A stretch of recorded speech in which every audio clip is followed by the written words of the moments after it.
Greetings, fellow Ambazonians, our people at home and abroad.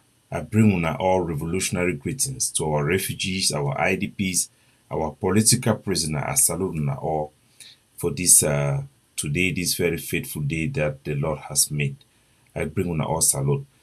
Today, we want to give una some few updates and to pass una some very important message as we move forward. The plan for push for an alternative solution, for fight for a devolution, autonomy, self-governance for Ambazonia. It be on March and we'll be very, very happy with the progress of the become so far and we'll push this agenda.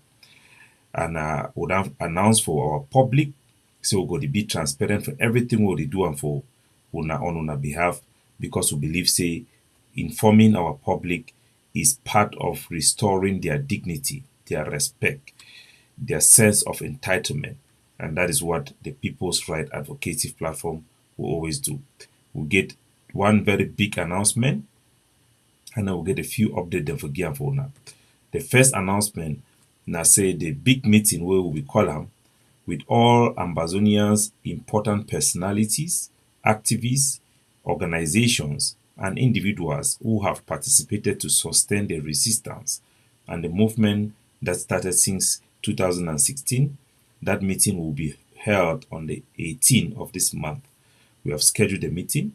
Unfortunately, one of our partners, one of the international organization that have picked interest in our vision, will not be attending, but one will attend. These are organizations that are not part of Ambazonian struggle.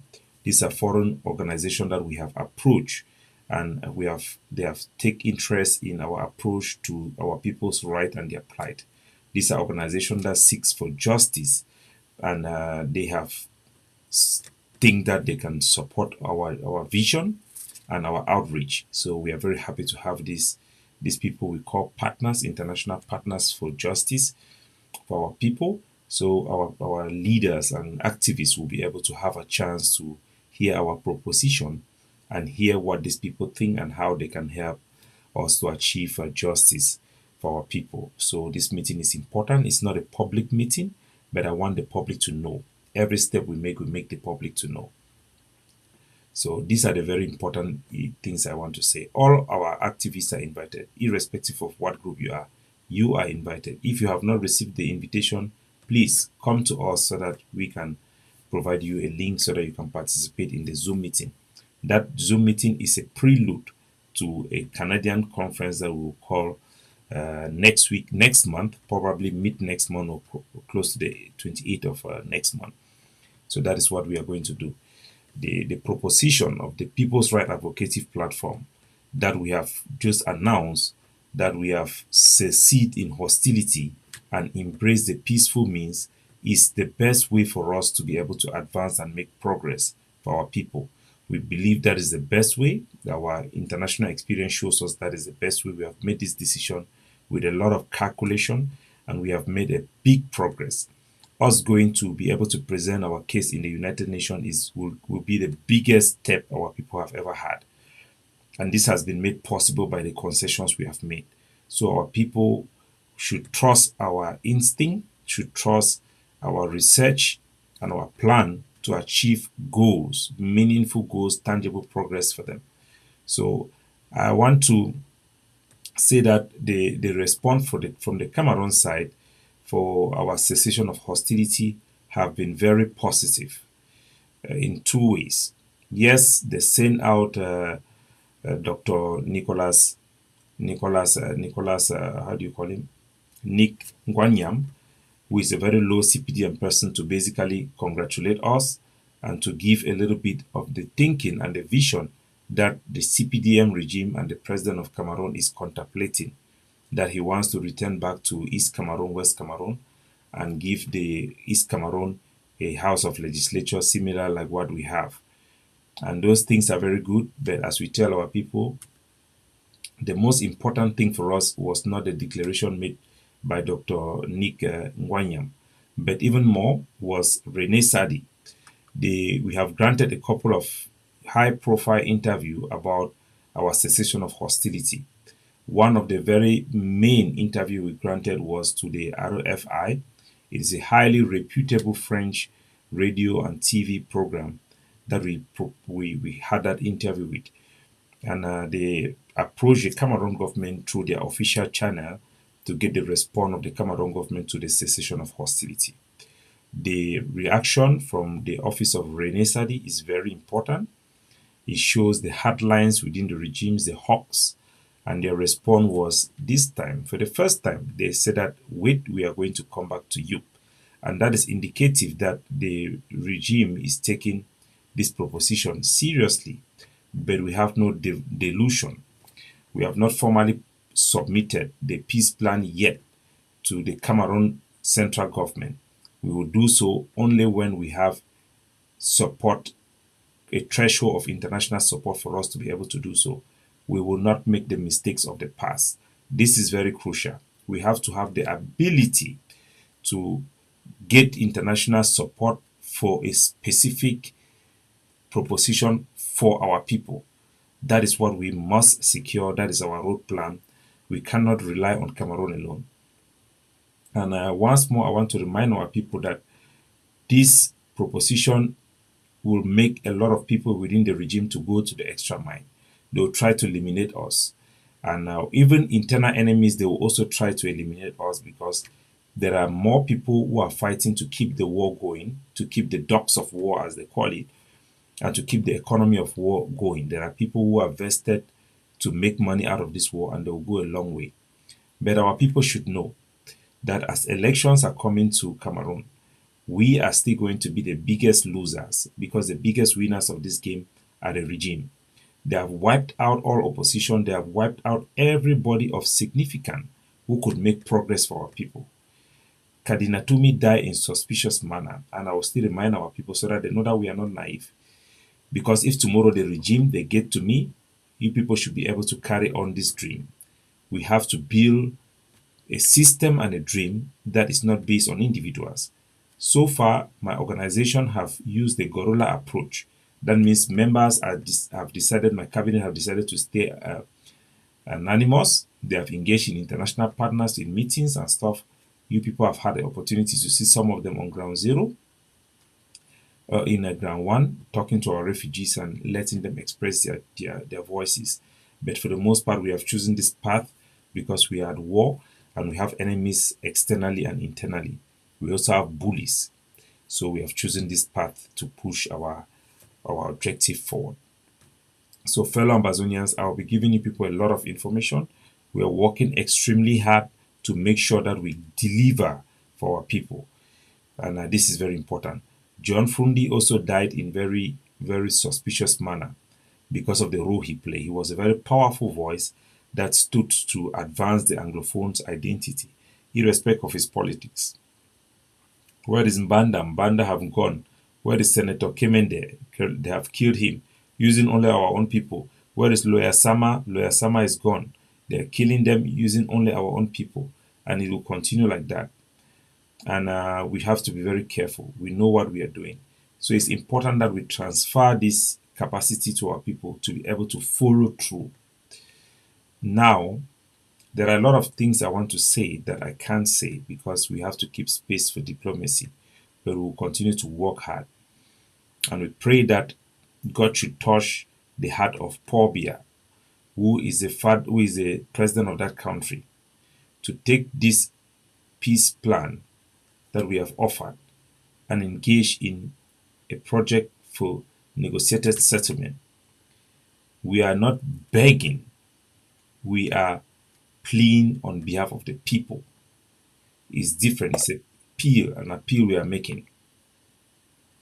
So I think somebody is asking question here. We can take question from because we have a little bit of time before we get into the presentation from this call. If you're on YouTube, make sure you subscribe and you click the notification button so that you can get alert when we come online or when we post things, because the algorithm of YouTube do not favor us since we put materials of war.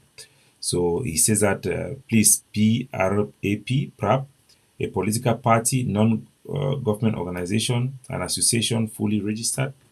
Yes, the People's Right Advocative Platform is a registered organization, a human right advocacy group where we advocate for right of minorities, not only in Ambazonia but all over the world. We pay attention to the people in Rohingya Muslim, the people of the minorities in Ghana, the Buganda people, the people of Southern Sudan, the people of Darfur, and many places, but we focus mainly on black people.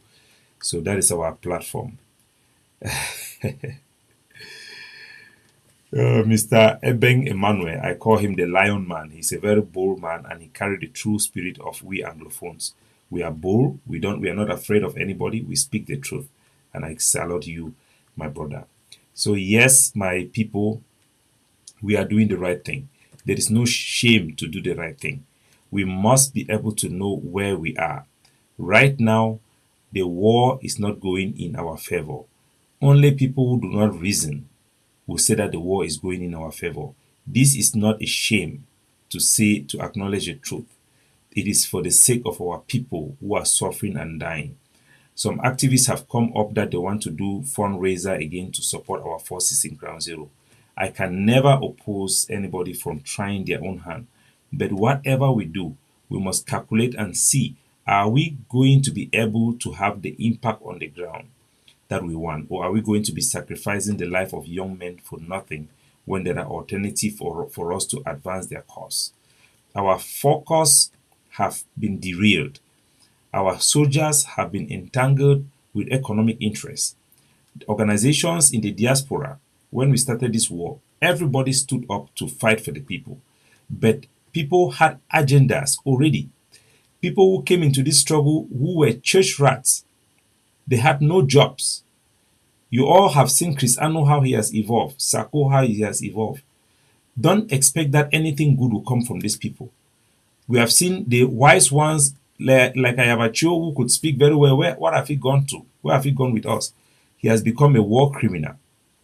I think that people that I respect a lot are people like Ebenezer Kwanga, Siseko Ayoktabi, even though they have also made their own mistakes. But they are the people I believe still are redeemable and who put the people's interests in front. So for those who have been asking me, can we have hope that something can change? No, nothing can change. At the peak of our rise of self-defense, we all saw how boys were rising up from Ground Zero, picking up arms by themselves for the most part.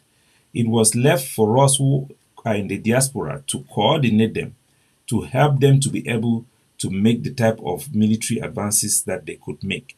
But we failed because majority of us were not trained, majority of us who were activists who have passion, who are actually real people who have been fighting for the people for a long time.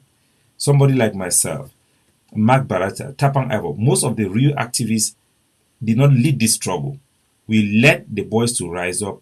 We promote our identity. We promote our nationalism. But the people that were doing the politics are the groups that have emerged. All the various Ambazonian groups that emerged were full of individuals who were incompetent. We went to Toronto. I have gone to many meetings with our people. Some people cannot even write. I mean, we have gone to big meetings. People cannot even submit a document. How can we be competent to get independence if we don't have competent people who can advocate for our cause? We need competent people. Competent is not just having a PhD. Are we competent to convince the Americans? There was a big meeting that we had in the United States with all the groups. They brought all Amazonian groups to meet a session of the United States with the senators were there, State Department representatives were there. Everybody was talking gibberish. Sako came in and was telling the people how he was the president. He was a true president. Ayoktabi people came and said that Ayoktabi was a true president. Chris Ano came and said that they were a true president.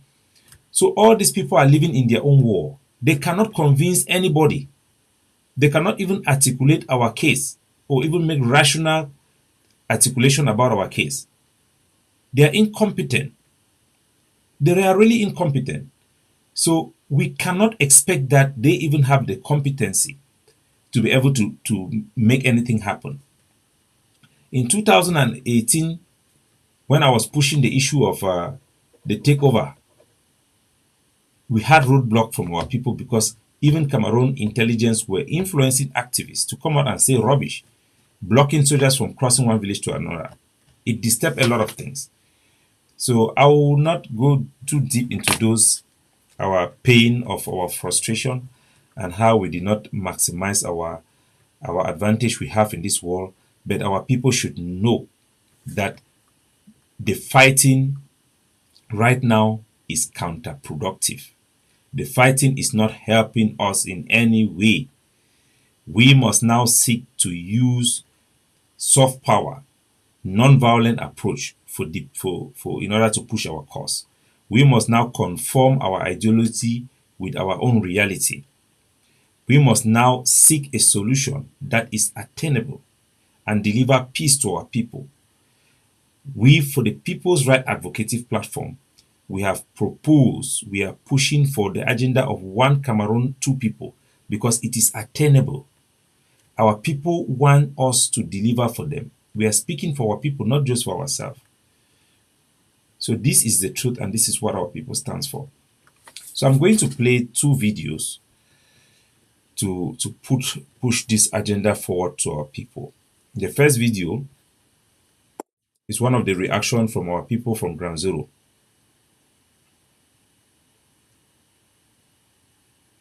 Okay, yeah, Mr. Abeng Emmanuel is asking a very important question. How are we going to bring back those who, how are we going to bring back those who have decided not to support the struggle anymore due to the madness of people like Ayabacho, bring out, carry out extortion, adoption, execution, and all those type of things? It is not, I don't believe it is possible to bring back the people. It is not just possible because, first of all, what our people have demanded is that our people, or we should be united. Is it possible for us to be united? I don't think so. So how can we bring back our people for the revolution? The only thing we can do is to rescue the revolution. I'm sorry, I'm talking while I'm clicking on the computer to locate some files which I want to play. Okay, I don't even know where I'd keep those files for those videos. This is crazy. Okay, I found it. Let me tap this video and then I will answer the question that our brother have. The people who have abandoned this, the people have not abandoned the struggle, Mr. Abeng. And I believe that every Ambazonian, every Anglophone is for the struggle. The struggle is not the fighting. We have to be clear about that. The struggle is our collective feeling of not belonging, feeling like we don't have a country, feeling like we don't have a place in Cameroon, feeling that we don't like Cameroon because of what they have done for us, feeling that we want equity, feeling that we need a home where we can speak our language, feeling that we want to arrive in an airport where the officers will speak our language and respect us. For our people to be even in French Cameroon and they don't feel like if they speak in Pidgin, they are going to look at them like they are a threat or they support what their government called terrorism. Our people want to feel comfortable in Bamenda and know that the policemen, the gendarmes, and the army cannot just kill anybody and walk away. That is a struggle.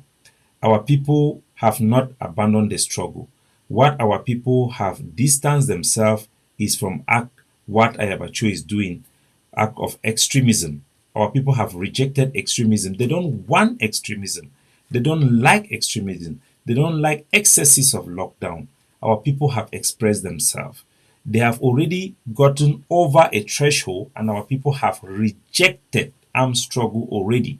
The vast majority of our people from our own polling do not want us to pursue this goal through armed struggle because they see majority of the boys, especially in urban areas, like what is happening in Bamenda with kidnapping and extortion, as people who are no longer representing their ambition, but they are there to make their money.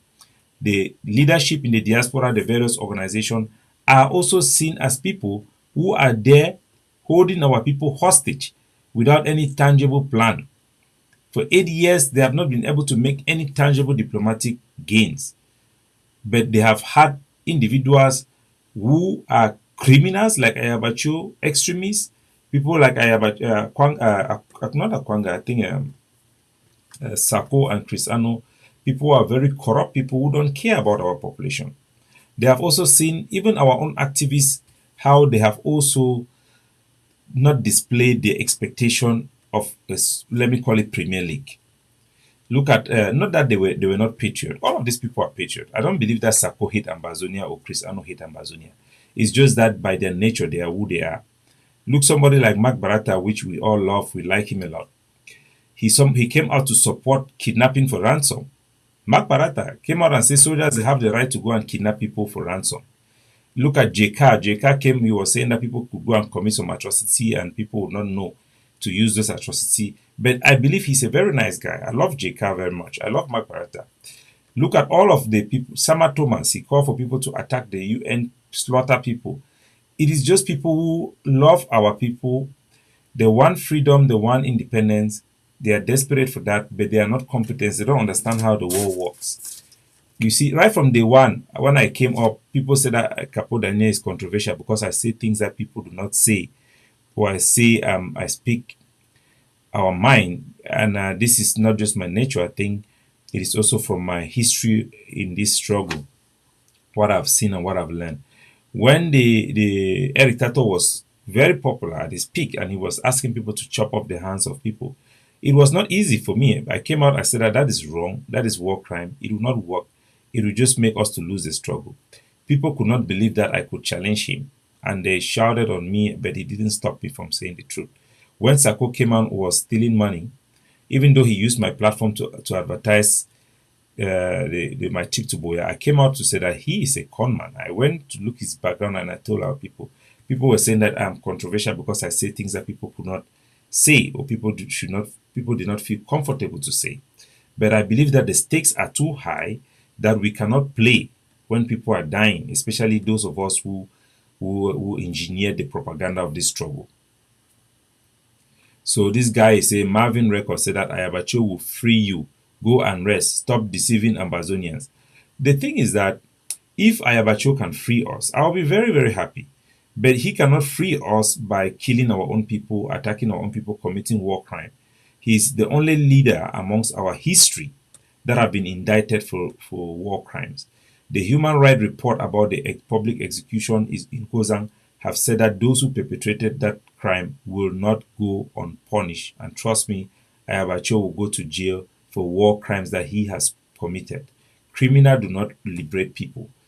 When you read that history, you have what the French people used to call John Le Bois, Robin Hood, Ben Bois, or how do they call it? Robin Hood. Liberators are people who steal from the rich and give to the poor. Ayabacho is not a liberator. We have seen him collecting money from the poor and taking it back to himself. We have not seen him fighting for the poor people and attacking the rich.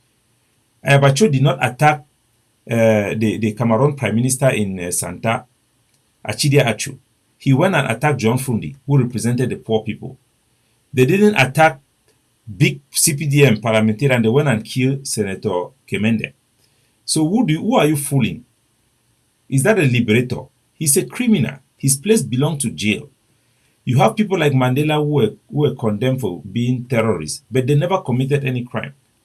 They never attacked their own people. Even Hamas, the Satan group that they call Hamas, a terrorist group, do not attack their own people.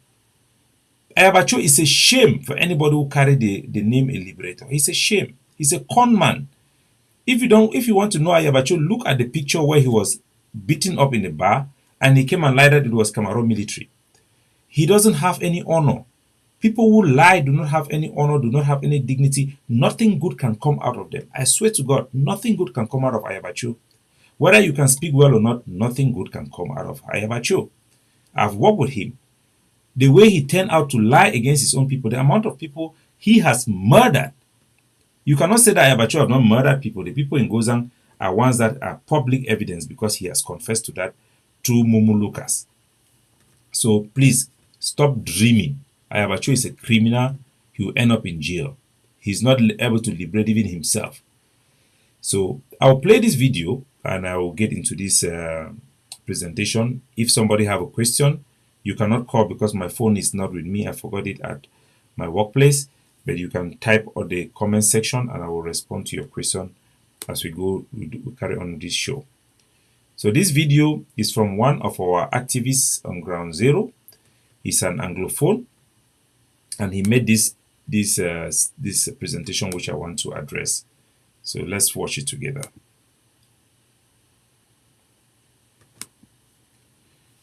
For the killing of many people in southern Cameroon, now change his mentality.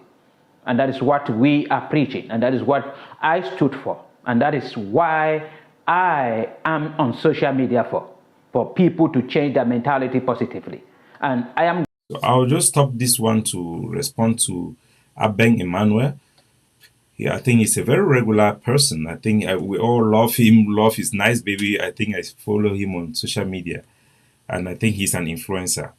Yeah, if you can, we have a campaign. You remember I was campaigning for the project we have for the refugees. We had to raise money, and because we are following the guerrilla approach to our own diplomacy, our own activism, we no longer bring our people or members of my organization publicly to campaign, because what you have is Ambazonians extremists who attack them. So if you want to support our mission, you can contact me directly and I'll send you our PayPal so that you can make a donation, and that donation goes directly. Now we don't directly support buying of arms anymore. We go directly into our community programs that we are pushing forth, both for the soldiers, because now we draw some soldiers from the battlefield and we have to take care of them until we have a negotiated settlement.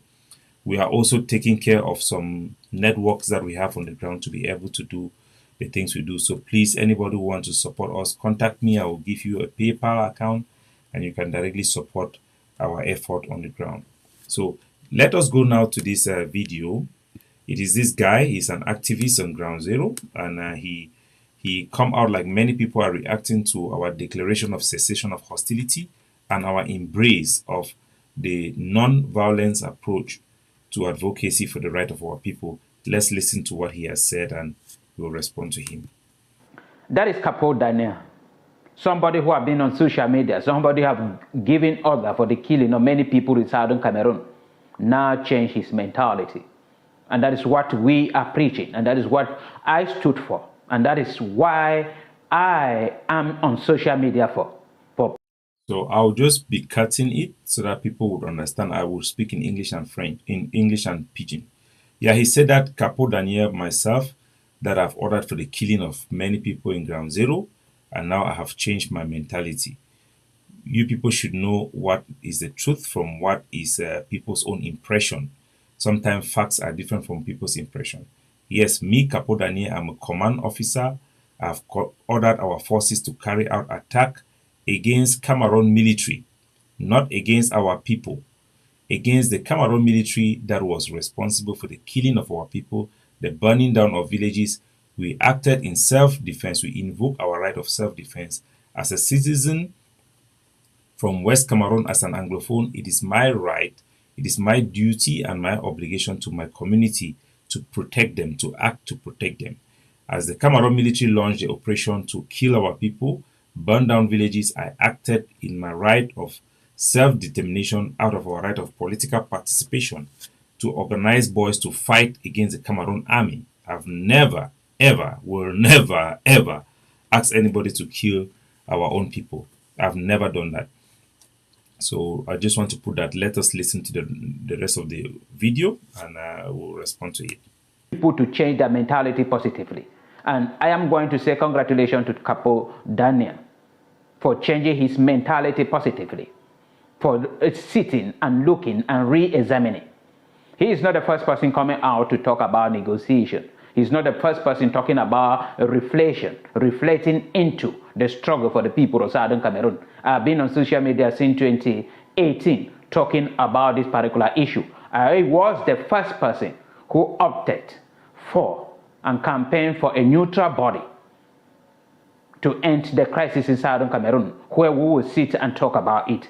When they stubbornly decided that they are going to fight in order to achieve the independence they were claiming and also to liberate the people of Southern Cameroon, I told them that when you are fighting, when you take a particular strategy, you have to sit and reflect, look at the consequences of your action, of the strategy you have taken. If they are not helping you to move an inch to what you are fighting for, then you have to stop and look for another strategy. Nobody believed me because many people were asking, who is that person? And So anyway, I want to receive the congratulation from him and many people who have congratulated my leadership, but I think that the credit go to my entire executive who adopted the resolution and voted that we should end hostility and embrace the non-violent approach. And he said certain things that were not accurate, which I'm going to point out and for the record put our narrative straight so that our people should know. He said that fighting, he had told us Amazonians, us Anglophone or West Cameroonians to stop the fighting and do not fight and to assess our strategy and everything. He is absolutely wrong. This is what he should know, and many people who have also repeated the same fallacy.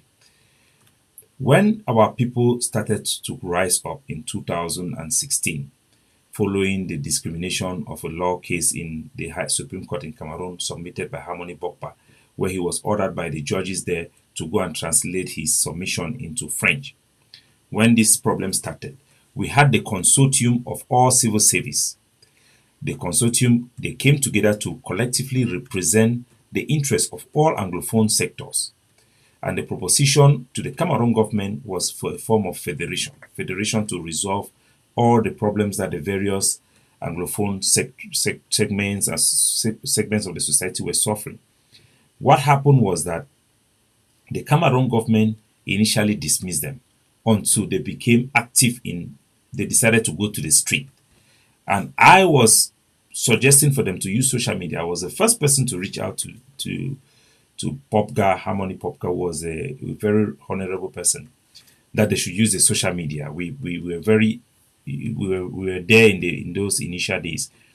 And when they came to the street with the protests, the Cameroon government decided now, instead of Paul Biya ignoring them, he sent delegation to have a negotiation with them, direct negotiation through the territorial administration, the Minister of Territorial Administration, Rene Sadi. They created an ad hoc committee to negotiate with the consortium, the leaders of the consortium. They also sent Baba Dampolo to meet John Fundi and engage the opposition parties to make sure that they negotiate. And the only reason they negotiate was that the consortium was formed and all the various segments of our society were coming together. That's why they started to negotiate. In the middle of that negotiation, they realized that the Anglophones were bent that they will negotiate only as one people. The Cameroon government refused and asked them that they must negotiate as separate groups. They refused that we must negotiate as one people. In response to that, they kind of give a concession with the hope that they will be able to convince them again to separate. They met and they forced them and they didn't agree with the Cameroon approach. The Cameroon Minister of Territorial Administration in the 17th January 2017, 17 January 2017, Rene Sadi banned the consortium, which the name was CAC, right? Consortium of Anglophone Civil Society in Cameroon. He banned the consortium and SCNC. In the ban, he says that in that ban, he banned both all those organizations from protesting, from promoting any political gathering, and any group that is associated with these two groups were banned. That his ban opened the way. They said that he said that they were a threat to national security. That ban justified the usage of the Cameroon anti-terrorism law to track them down and arrest them, and that is what made us to pick arms. Armed groups started to emerge after that incident happened in 2017, January 2017. They were kept in prison, and the internet was cut off because we were asking people to rise up and challenge the Cameroon government so that they could release these people. They cut off the internet. They eventually reconnected the internet, and they kept them in prison for 8 months. It was in August, I think August 2017, that Abo Bala, together with Niba Fontem, Justice Ayapo, were released. So There's one guy there, Mr. Oro Eta, he's talking rubbish. I'll block him. I'll block you later on. People will just come and make those stupid, childish statements. They don't have any space in this platform. We are a respectable platform. We will not give in to these petty bullies. Your few unsubstantiated words do not mean anything. So our people have to know from what this guy is saying. If these lawyers did not protest and go to the street, the Cameroon government would have never negotiated with them. When Abobala was uh, was arrested with the leaders of the consortium, it is because we asked for boys to rise up and block roads. We actually did not ask for violent confrontation. We asked for ghost town. It was those protests that forced the Cameroon government to release them. And the Cameroon government did not release all of them. They still kept back Manchu BBC and the rest in prison. That is when we went helter skelter, we started becoming more aggressive, even in closing schools. Because in the beginning of this struggle, it was all peaceful protests. When Agbobala and the rest, they call for ghost town and the boycott of school, they insist that it is peaceful means, by peaceful means only. But they were arrested. And when everybody was not released, the armed group were rising up. Those of us in the diaspora, we were mainly harnessing those energy and those groups, joining them, connecting boys together because boys were contacting us, our phone numbers were out of the way, connecting people together, connecting diaspora together to fight back militarily. And we fight out of self-defense. Everybody, including Francophones, recognized that we were right to invoke the right of self-defense. Even political parties in Cameroon agreed that we were acting in self-defense. International organizations, state parties all agree that we were acted in self-defense. The German government sanctioned Cameroon. The United States government sanctioned Cameroon. Everybody knew, and it was right, we were acting in self-defense. The Cameroon government could not contain the pressure that we were giving them, and they decided to call for the national dialogue. This national dialogue was not called because the Cameroon government wanted to call for the national dialogue. It was because we fought hard. Our boys have won. We accomplished what the Makiza could not accomplish. The Makiza, after Enye died, all of them disappeared and the war ended in French Cameroon. Their country was run by these relics of colonialism. They become Sadina. But our Ambazonian fighters have accomplished what the Makiza did not accomplish with less. We made the Cameroon government to turn back and focus on the problem and accept the fact that we are a unique people because we were former British Southern Cameroon. That is the biggest victory that could have never happened without arms.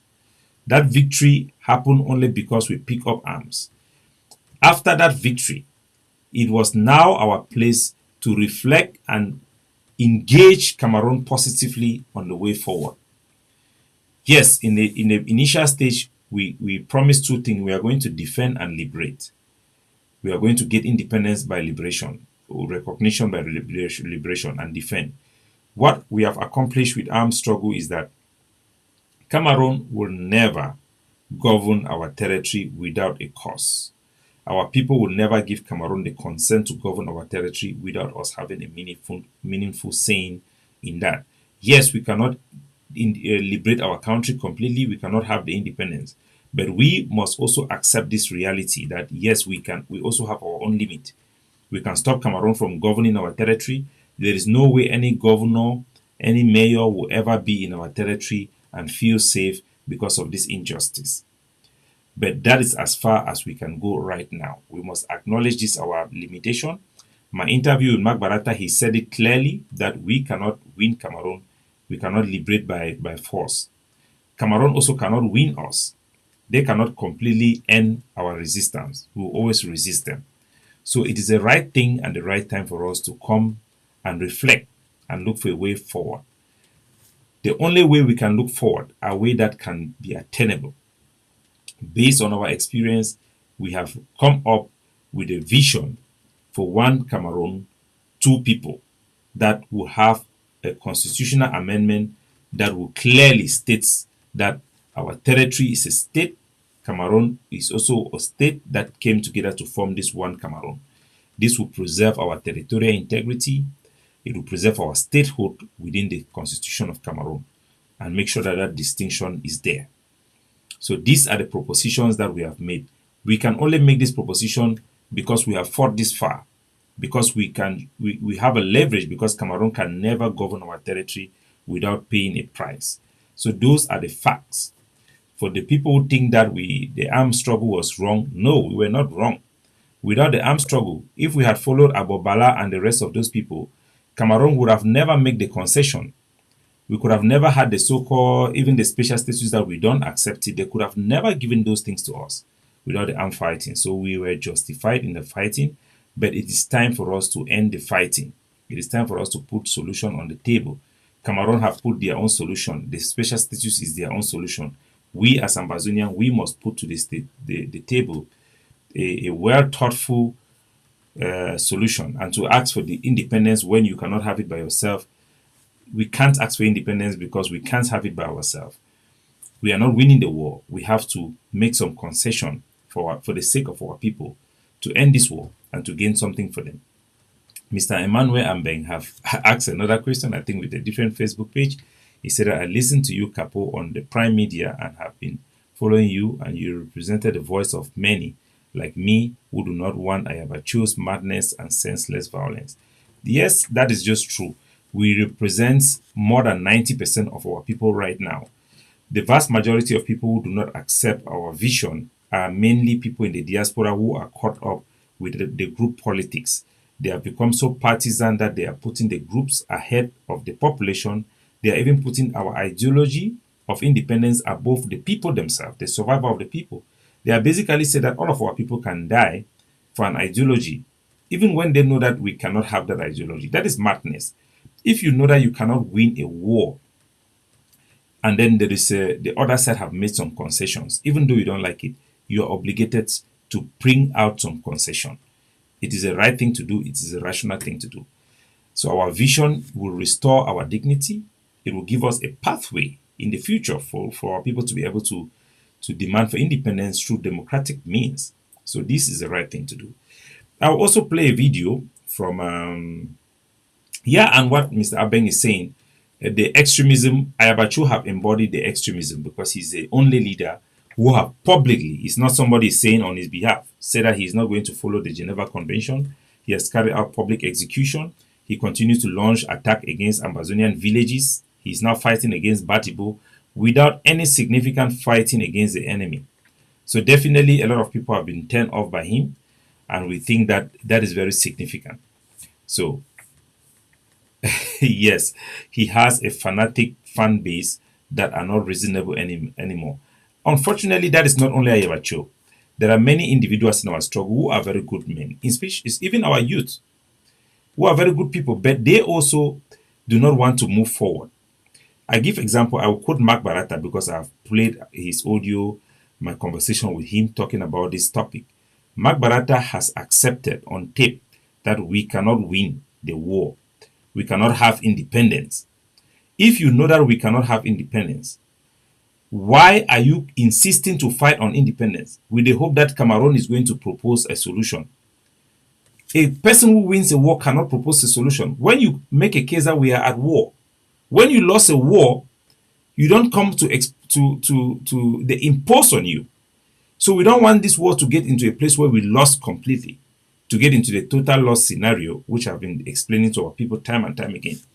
We must capitalize on the leverage we have right now and submit a solution, which is what we have done. So the second video I want to show you people is the video of the Cameroon military barracks that have been opened in Bui. It is going to be an eye-opener for our people because for the most part, we have been feeding our people with very inaccurate information that has made them not to be in touch with the realities on the ground. So this is in Bui, the new military base that the Cameroon government have set up in Bui. Will henceforth be coordinated from here. It is equipped with an infirmary, dormitories, standby generators, an independent water supply system, amongst others. Defense officials. So I don't want to play the Cameroon propaganda in its entirety. To rent out so that we can. So, but I just want to show you people. Taking into account. So this is what is happening back on the ground. So this is in Bui. The Cameroon military, since this war started, have militarized our territory even further than it was before. The areas where we had driven out the Cameroon military presence, we did not capitalize on those areas to build what I had proposed, the ADLA, the Ambazonian Civil Authority.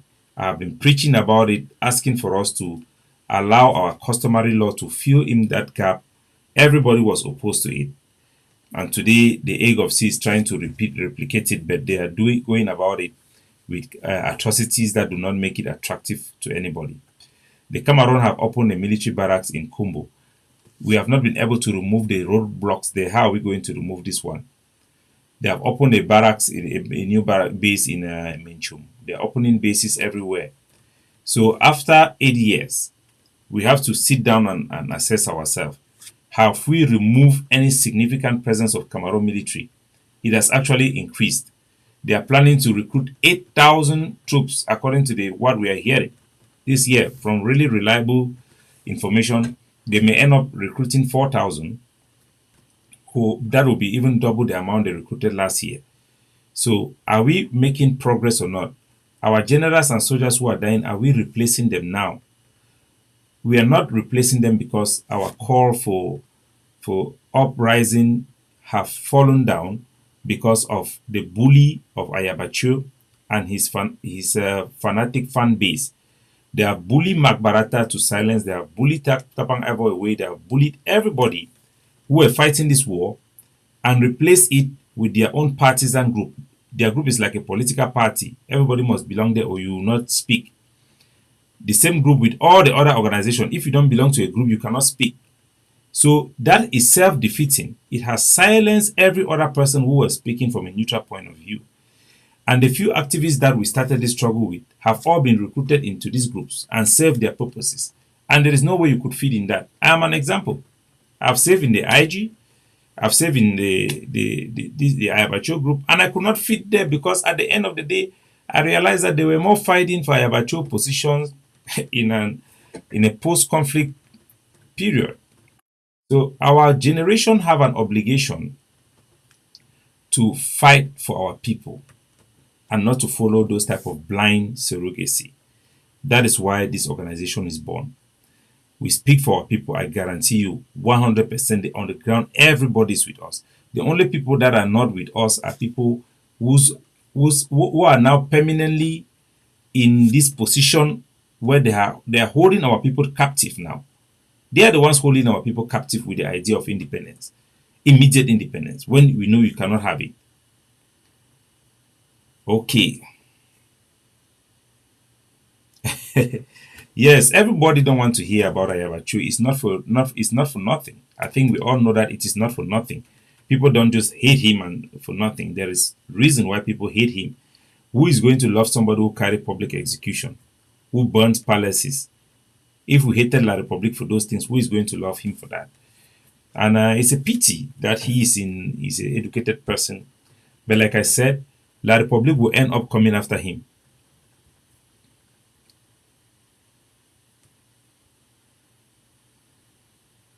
Oh, that Jomba Okoro was playing my conversation with him. I'll release the rest of the conversation so that everybody should hear the full conversation that is anyway. But first of all, I want to congratulate Jomba Okoro for calling me and having that conversation. And in my conversation with Jomba Okoro, he was saying that Capo Daniel, why do you declare end of hostility? You could wait for Cameroon to declare end of hostility. How can you wait for Cameroon to declare end of hostility when Cameroon is winning? They are winning militarily, which is inevitable. And then you are expecting them to come and declare cessation of hostility? Are you thinking upside down? So his logic did not make sense. And he said that, look at Hamas. Hamas is Hamas not talking with Israel? Are they not negotiating with America and the United Nations? So I think that we have to declare cessation of hostility. So I tell him that you cannot compare Ambazonia with Hamas. Hamas is an extremist group. And even in that case, even though Hamas is a recognized terrorist group, and even Hamas, which is a recognized terrorist group, do not attack Palestinian people. Hamas is not fighting against their own people, killing their own people. But us, our own extreme groups, are killing our own people and attacking our own people, committing war crimes. So how can you compare Hamas and Ambazonian struggle? That does not even make sense. You are comparing apples and pears. You cannot be comparing guava and pepper. You cannot compare guava and pepper. You want to compare pepper and maybe wait, whatever. So John Okoro is wrong. He has always been wrong, and I respect him for reaching out anyway. But you have to know that what do you expect from John Okoro? John Okoro, when Siseko was picked up in Nigeria, and I wanted to come out to explain to our people what I went to investigate in Nigeria, to tell them that that operation was credit to the Cameroon military. Ambazonia did not sell Siseko. What did John Okoro wanted me to say? He came and asked me to tell Ambazonia that Siseko Ayoktabi and the rest are dead. They threw them out of a helicopter, and people should forget them, because he wanted people to move on. Probably he wanted that support. People should look up to him as a leader. So by destroying Siseko's image and making people not to hope that Siseko is alive, he thought that people will come to him. So anybody who is willing to destroy his brother because he wants to be prominent is not fit to speak for public interest. I remember when I first met John Okoro the first time face to face, it was in Nigeria, where we had the conclave for the IG.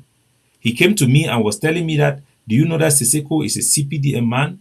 Do you know that Siseko is working for Cameroon government? They have sent him as an agent. That is what John Okoro was telling me as a young man, trying to think that I was just a young guy. I don't know what he was thinking. And I listened to him. He fought there physically in that conclave. So if you know John Okoro personally, you just tell him that be doing your journalism. You are not a freedom fighter. He tried his hand in self-defense. He came up with the Psalm 97 group in Bamenda there, tried to recruit boys here and there. What did those boys do? I don't want to embarrass him. But I think that the fact that he actually reached out to get my explanation is a good thing. And I congratulate him for that. But he's just wrong. We are doing the right thing. You cannot ask our people to commit suicide because we want independence. No. If we want to die, we the fighters, we the leaders should go and die for the people. We cannot ask the people to die for us. Our people, the ideology for independence was for our people. It was not to sacrifice our people for independence. So he should know that one. I will release, since somebody have told me that, I'm going to release the entire conversation I had with John Okoro so that everybody can hear for themselves. So ladies and gentlemen, that is what we had to present to our people today. And just to tell our people, when elections are coming, Cameroon have destroyed all Anglophones that could speak for our people or that could appeal to all rally people to have real changes. Cardinal Tumi died in suspicious manner. John Fundi died in suspicious manner. Mbandam died in just suspicious manner. Senator Kemende died in suspicious manner. Lawyer Sama died in suspicious manner. Don't be surprised that they will come after me also, because they believe they have given a real solution that can work and that can have international support. So we have to be very careful and hold this vision jealously and push it to have this type of support. Let it be irreversible. So I'm going to give you people as much as I can. And our people have to know. Even when they wanted to make the Grand National Dialogue, Paul Biya did not want real people to participate. Real people that could bring real case against him. That's why before the Grand National Dialogue, Maurice Kamto was arrested. Maurice Kamto was kept in prison for the Grand National Dialogue, according to our intelligence.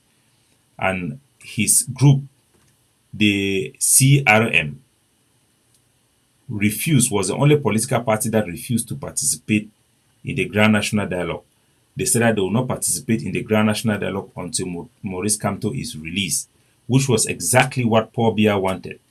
He was afraid that the Francophone base, because Maurice Kamto represents the real opposition now in Cameroon, he was afraid that the opposition in Cameroon was going to stand and insist that the Anglophones be given real autonomy. They will be able to governize the population there and the various delegates and make them to stand and challenge the Cameroon government. So what did they do? They arrest Maurice Kamto and put him in jail until the Grand National Dialogue was finished before Maurice Kamto was then released from prison. That was the only reason. So right now, when they want to do something, they make it such a way that real people cannot participate. Real people cannot really bring debate. They want only foolish people to be there. So we must be aware of their modus operandis and be very careful. So it's about 2 a.m. and here in Canada, and I have to go. So we will be putting out a podcast that will be my conversation with Jomba Okoro. We will be giving our people a deep video presentation of the peace plan so that they can hear and know exactly what we are fighting for on their behalf. So, ladies and gentlemen, like they say, every good thing comes to an end. We have come to an end of this presentation. Have a good day. May God bless you. Wherever you are, have a peaceful sky and have a good life. Ciao.